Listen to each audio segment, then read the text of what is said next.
Hello friends, welcome to guided to Z channel. Friends, ఈరోజు మనం ఈ వీడియోలో క్షీరాబ్ది ద్వాదశి వ్రత కథ గురించి తెలుసుకుందాం.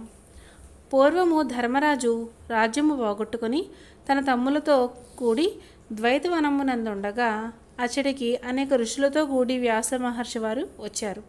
అట్లా వచ్చిన వ్యాస మహర్షిని ధర్మరాజు తగు పూజలు చేసి కూర్చుండబెట్టి కొంత తడువ ఆయనతో మాట్లాడి ఆయనతో ఈ విధంగా పలికాడు. స్వామి, మీరు ఎల్లధర్మములను ఉపదేశించదగిన మహానుభావులు. మీకు తెలియని ధర్మ సూక్ష్మములు లేవు. మనుషులకు సర్వకామములను ఏ ఉపాయము చేత సిద్ధించునో సెలవివ్వండి అని అడుగగా వ్యాసుడు, నాయన, మంచి ప్రశ్న వేసినావు. ఈ విషయమునే పూర్వం నారద మహాముని బ్రహ్మను అడుగగా వారు ఈ విధంగా సెలవిచ్చారు. 2 వ్రతములు చెప్పినారు. క్షీరాబ్ది ద్వాదశి వ్రతము, క్షీరాబ్ది శయన వ్రతము అను ఆ 2 వ్రతములలో క్షీరాబ్ది ద్వాదశి వ్రతమును నీకు చెప్పెద వినుము. కార్తీక శుక్ల ద్వాదశి నాడు ప్రొద్దుగూకిన తరువాత పాలసముద్రము నుండి లేచి మహావిష్ణువు సమస్త దేవతల తోడును మునుల తోడును లక్ష్మీ తోడును కూడి బృందావనమునకు వచ్చియుండి ఒక ప్రతిజ్ఞ చేసినాడు. ఏమనగా, ఏ మానవుడైనను ఈ కార్తీక శుద్ధ ద్వాదశి నాటి కాలమున సర్వమునులతో దేవతలతో కూడి బృందావనమున వేంచేసి ఉన్న నన్ను లక్ష్మీదేవితో కూడా పూజించి తులసి పూజ చేసి తులసి కథను విని భక్తితో దీపదానము చేయునో వాడు సర్వ పాపములు వీడి నా సాయుధ్యమును పొందును అని శపథము చేసినాడు. కాన నీవును పుణ్యకరమైన ఆ వ్రతమును చేయుము అని వ్యాసుడు చెప్పగా విని ధర్మరాజు, అయ్యా, ఈ వ్రతము చేయవలసిన విధానం ఎట్టిదో నాకు చెప్పమని అడుగగా వ్యాస మహర్షుల వారు ఇట్లు చెప్పెను.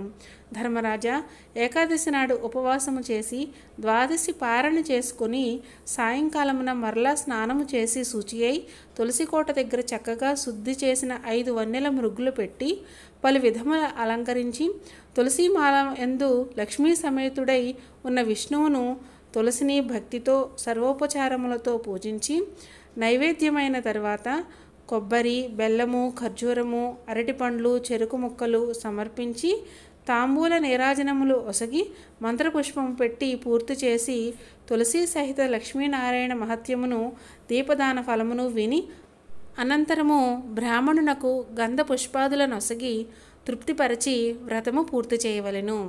ధర్మరాజు ఇది విని దీపదాన మహిమను చెప్పమని అడుగగా వ్యాసుల వారు ఈ విధంగా చెప్పారు. యుధిష్ఠిరా, దీపదాన మహిమను ఎవడు చెప్పగలుగుతారు? కార్తీక శుద్ధ ద్వాదశి దినమున బృందావన సమీపమున దీపదానము చేయవలెను. ఒక దీపదానము చేత ఉపపాతకములు పోవును. 100 చేసిన విష్ణు సారూప్యము గలుగును. అంతకన్నా ఎక్కువ చేసిన ఆ ఫలమును ఇంకనూ ఎక్కువ అగును.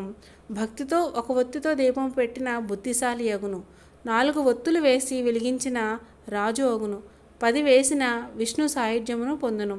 1000 ఒత్తులు వేసినచో విష్ణు రూపుడగును.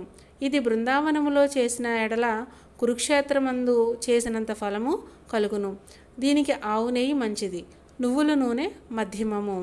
ఇది విని ధర్మరాజు మహదానందమును పొంది తులసి మహత్యమును కూడా చెప్పమని కోరగా వ్యాసుడు ఈ విధంగా చెప్పినారు. తులసి మహిమ పూర్తిగా బ్రహ్మ కూడా చెప్పలేడు. అయినను ఆ బ్రహ్మ నారదునకు చెప్పినట్లు చెప్తున్నాను విను. కార్తీక మాసమందు తులసి పూజ చేయువారు ఉత్తమ లోకమును పొందుదురు. తుదకు ఉద్దాన ద్వాదశి నాడైనను తులసి పూజ చేయని వారు 1,000,000 జన్మలు చండాలులై పుట్టుదురు. తులసి మొక్క వేసి పెంచినవారు దానికి ఎన్ని వేళ్లు పారునో అన్ని మహాయుగములు విష్ణులోకమునందుందురు.